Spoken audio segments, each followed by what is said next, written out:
Good morning students. आज हम science में पढ़ेंगे चैप्टर 17 तारे और सौर परिवार। तो आप सभी जानते होंगे तारों के बारे में। आप सभी ने रात्रि में देखा होगा आकाश में हमें बहुत से बिंदुओं के समान असंख्य तारे दिखाई देते हैं। ये तारे हमें किस प्रकार नजर आते हैं? ये तारे हमें टिमटिमाते हुए नजर आते हैं। देखा है ना आप सभी ने, तारे हमें टिमटिमाते हुए नजर आते हैं। इनमें से कुछ जो पिंड है वो हमें टिमटिमाते हुए नजर नहीं आते। तो इन पिंडों को हम क्या कहते हैं? इन पिंडों को हम ग्रह कहते हैं। रात्रि में आकाश में सबसे अधिक प्रदीप्त पिंड कौन सा है? हमारा चंद्रमा। चंद्रमा हमारा प्रदीप सबसे चमकता हुआ हमें दिखाई देता है। तो देखो, तारे, ग्रह, चंद्रमा तथा आकाश में बहुत से अन्य पिंड क्या कहलाते हैं? ये खगोलीय पिंड कहलाते हैं। इन्हें हम क्या कहेंगे? खगोलीय पिंड कहेंगे। अब हम पढ़ेंगे चंद्रमा। चंद्रमा के बारे में हम पढ़ेंगे कि चंद्रमा की आकृति में आपने देखा है प्रतिदिन परिवर्तन होता रहता है। बताओ, होता है नहीं होता? चंद्रमा की आकृति में दिन प्रतिदिन परिवर्तन होता रहता है।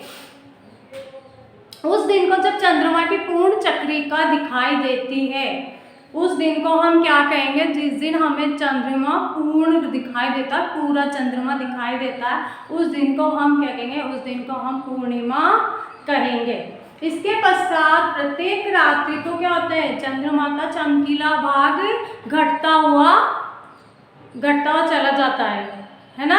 देखा होगा आपने, रात्रि में सभी जानते हो आप कि चंद्रमा पूर्णिमा के दिन पूरा दिखाई देता है, फिर उसके बाद में क्या होता है? घटता हुआ। देखो मैंने चित्र बनाया है, हमारी पृथ्वी है, हमारी ये पृथ्वी है और ये हमारा चंद्रमा है। तो देखो ये चंद्रमा पूरा दिखाई दे रहा है ना। पूर्णिमा के दिन हमें चंद्रमा कैसा दिखाई देता है? पूरा दिखाई देता है। और उसके बाद फिर ये हमें घटता हुआ दिखाई देता है। इस प्रकार ये घटता है, फिर ये छोटा होता जाता है, फिर ये बिल्कुल एकदम छोटा हो जाता है। फिर एक दिन हमें ये चंद्रमा बिल्कुल दिखाई नहीं देता। तो जिस दिन हमें चंद्रमा बिल्कुल दिखाई नहीं देता, उसको हम क्या कहेंगे? उसको हम अमावस्या कहेंगे।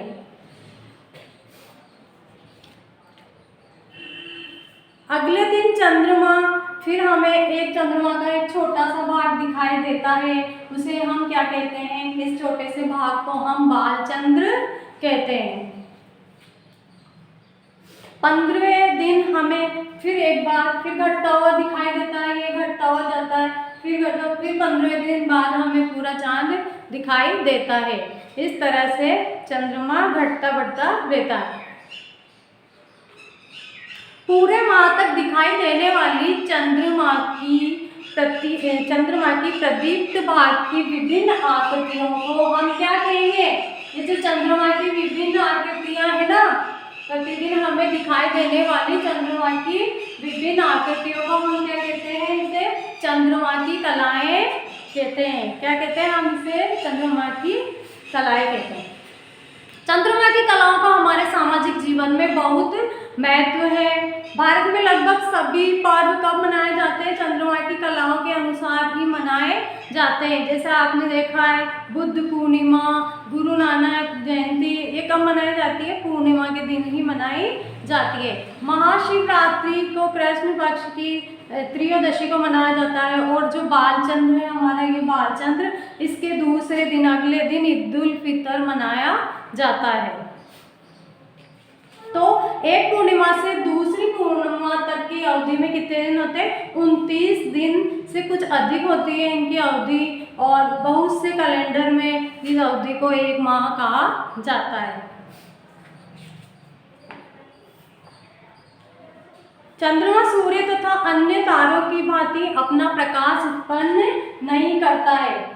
ये जो चंद्रमा है हमारा, सूर्य की भांति अपना प्रकाश उत्पन्न नहीं करता है। ये अपना प्रकाश किससे लेता है? सूर्य से। अपना प्रकाश ये सूर्य से लेता है और उत्सर्जित करता है, क्योंकि ये अपने पर पड़ने वाले सूर्य के प्रकाश को हमारी ओर परावर्तित कर देता है, इसलिए हम चंद्रमा के उसी भाग को देख पाते हैं, पृथ्वी से उसी भाग को हम देख पाते हैं जो भाग जिसमें ये प्रकाश को अपनी ओर ले लेता है और परावर्तित कर देता है।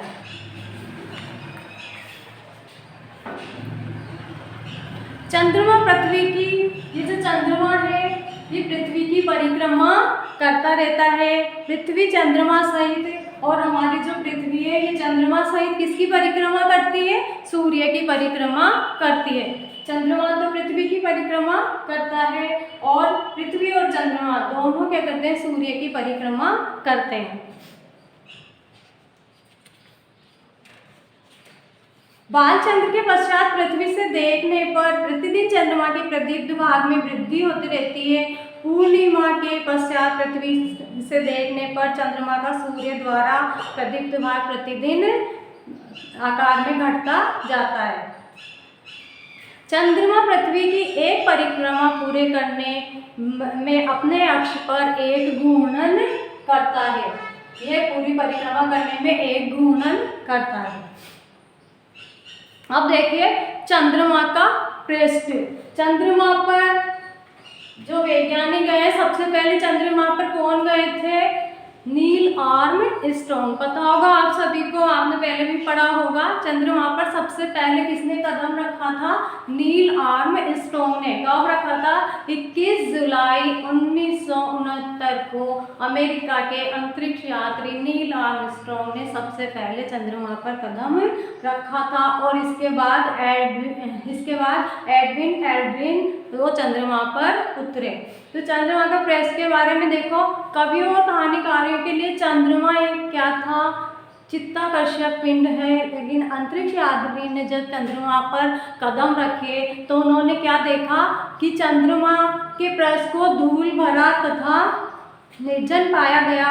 वहाँ पर आमाकों के गर्त है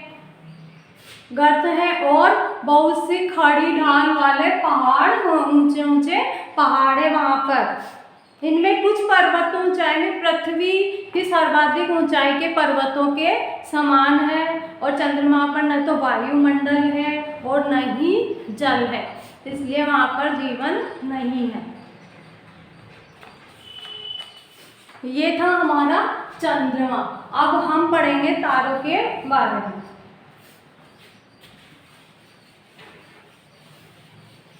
आप सभी को चंद्रमा की कलाएं समझ में आ गई होगी कि हम किसे कहते हैं? चंद्रमा की कलाएं। अब अपन आगे पढ़ते हैं तारे। तारों के बारे में भी आप सभी जानते हैं। रात को आकाश में हमें कैसे दिखाई देते हैं? टिमटिमाते हुए हमें दिखाई देते हैं। और ये क्या है? तारे। असंख्य तारे हैं आकाश में। वास्तव में तारे अपना प्रकाश स्वयं उत्सर्जित करते हैं, इनका अपना प्रकाश होता है, लेकिन चंद्रमा का नहीं होता। सूर्य, आप सभी ने देखा है सूर्य, सभी जानते हैं सूर्य के बारे में। सूर्य भी क्या है? एक तारा है, लेकिन ये हमें बहुत बड़ा दिखाई देता है ना अन्य तारों की अपेक्षा ये हमें बड़ा दिखाई देता। क्यों दिखाई देता है हमें ये बड़ा? क्योंकि ये हमारी पृथ्वी से के निकट है। लेकिन अन्य जो तारे हैं वो हमारी पृथ्वी से बहुत दूर है, मतलब सूर्य से भी बहुत दूर होने के कारण ये तारे हमें टिमटिमाते हुए दिखाई देते हैं। सूर्य पृथ्वी से लगभग 15 करोड़ किलोमीटर दूर है। इतनी अधिक दूरियों को लंबाई के अन्य मात्रा प्रकाश वर्ष में हम व्यक्त करते हैं। इस प्रकार सूर्य को पृथ्वी से दूरी लगभग 8 प्रकाश मिनट है। सूर्य के एल्फा सेंट्री लगभग 4.3 प्रकाश वर्ष दूर है। दिन के समय आकाश में हमें क्या तारे दिखाई देते हैं? नहीं दिखाई देते ना। दिन के समय हमें आकाश में तारे नहीं दिखाई देते। क्यों होता है ऐसे? सूर्य का तीव्र प्रकाश होता है, इस कारण हमें दिन में अन्य तारे दिखाई नहीं देते। ये हमारी पृथ्वी से जो सूर्य है वो तो हमारी पृथ्वी के निकट है, मतलब और तारों की अपेक्षा, लेकिन जो इसीलिए हमें जो सूर्य का दिन में तेज प्रकाश होता है तो उससे तारे तो रहते हैं आकाश में, लेकिन हमें वो दिन में इसलिए नहीं दिखाई देते क्योंकि सूर्य के प्रकाश तेज रहता है, उसके लिए प्रकाश के कारण वो हमें दिखाई नहीं देते। अब तारे पूर्व से पश्चिम की ओर हमें गति करते हुए प्रतीत होते हैं। कोई तारा जो सूर्यास्त होते ही पूर्व में उदय होता है वो सूर्योदय से पहले ही पश्चिम में अस्त हो जाता है। आकाश में एक ऐसा तारा भी है जो एक ही स्थान पर स्थिर हमें दिखाई देता है। देखा है आपने ध्रुव तारा, ये हमें हमेशा एक ही जगह दिखाई देता है। ध्रुव तारा क्यों एक ही जगह हमें दिखाई देता है? ध्रुव तारा एक ऐसा तारा है जो पृथ्वी की अक्ष की दिशा में स्थित है। कहाँ स्थित है वो? पृथ्वी की अक्ष की दिशा में स्थित है, इसलिए वो हमेशा एक ही दिशा में नजर आता है और यह हमें गति करता हुआ प्रतीत नहीं होता। अब है हमारा तारामंडल। तारामंडल किसे कहते हैं हम? तारों के समूह को। किसे कहते हैं? तारों के समूह को हम तारामंडल कहते हैं। आपने रात्रि में आकाश में तारों के समूह को देखा होगा ना, बहुत से तारे एक जगह पे रहते हैं तो इनकी विभिन्न आकृतियां हमें दिखाई देती है। तो इन आकृतियों को हम पहचाने जाने योग्य आकृतियों वाले तारों के समूह को हम तारामंडल कहते हैं। रात्रि में आकाश में कुछ तारामंडलों को आप आसानी से पहचान सकते हैं। इसके लिए हमें जानना होगा कि विशिष्ट तारामंडल हमें कैसा दिखाई देता है। रात्रि के समय देखो कितनी आकृतियां हमें, एक आकृति है सप्त ऋषि मंडल, सभी ने सुन रखा होगा नाम, सप्त ऋषि मंडल।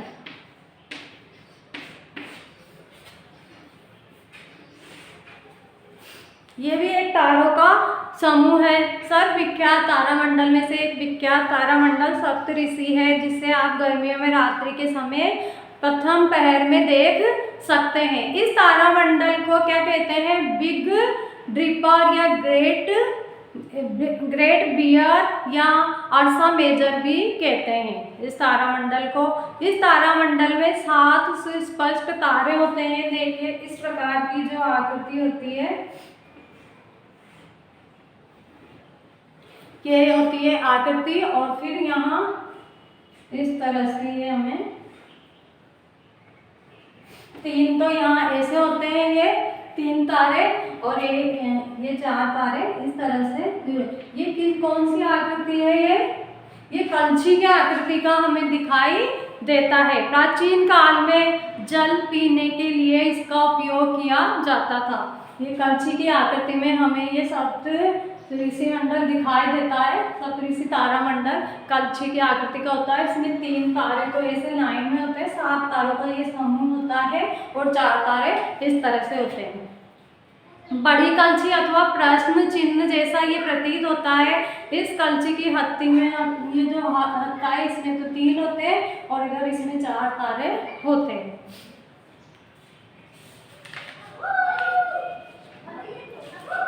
फिर है, ये तो है हमारा ग्रेट बियर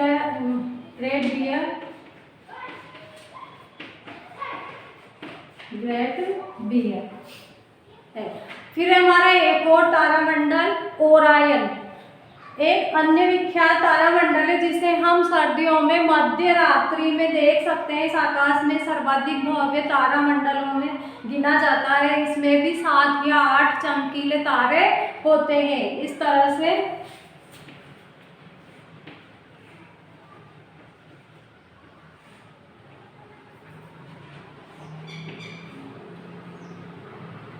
इसमें भी 7 या 8 होते हैं।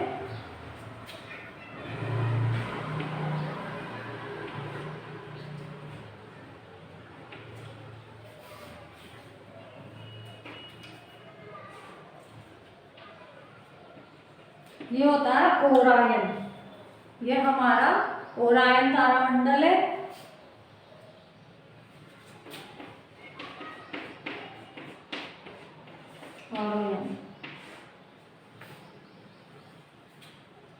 इसमें भी 7 अथवा 8 और 8 चमकीले तारे होते हैं। ओरायन को शिकारी भी कहते हैं। तारे शिकारी की बेल्ट को निरूपित करते हैं।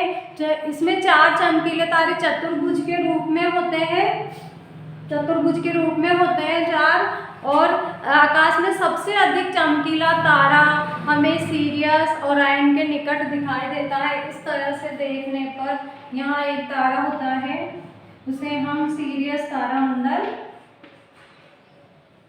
कहते हैं। ये है हमारा, यहाँ से ये सीधा हमें दिखाई देता है, ये है हमारा सीरियस तारा हमें यहाँ पर ये दिखाई देता है। उत्तरी आकाश में एक अन्य प्रमुख तारामंडल दिखाई देता है जिसे हम कैसियोपिया तारामंडल कहते हैं। ये सर्दियों में रात्रि के प्रथम पहर में दिखाई देता है। ये किस तरह का होता है? अंग्रेजी में W या M के बिगड़े हुए रूप की तरह होता है। इस तरह से हमें ये दिखाई देता है, W या M के बिगड़े हुए रूप में होता है। तो ये था हमारा तारामंडल। आज हम इतना ही पढ़ेंगे, बाकी सौर परिवार के बारे में हम नेक्स्ट वीडियो में पढ़ेंगे।